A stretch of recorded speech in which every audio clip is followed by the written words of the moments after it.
Voisin, namoni wese kuna etondi. Faut totia basa emise ya mipoto pepa yango. Mère, bolongola nga na liste wana.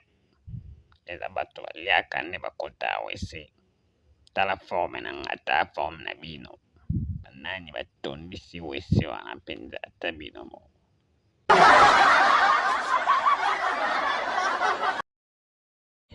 Yo, Petit Luka. Obeti lifanto na wapwani, ha? Mwana na se mpoli afinga mtu mnene. Sikondo beti ebwe, mtongo kiti. Eza wa mnene ti. Ve pichu na ezo nyongo na ngai. Et ça déjà 5 ans déjà. Le lozo pesa nga nyongo na ngai. Ah, Petit na ngai. Funa nga te baba soldato ke to sambi na futyo. Wili nga bena nganga. Nganga, Petit, wili nga nganga.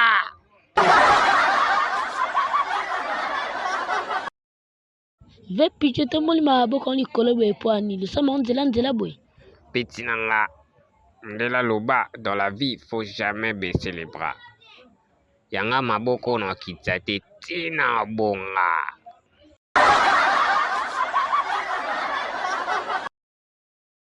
Papa, biso tozali ba agent en SNEL, toi a pour na okata courant, parce que c'est déjà 5 mois ozo futa courant te. Donc tozolongola na compteur nyonso.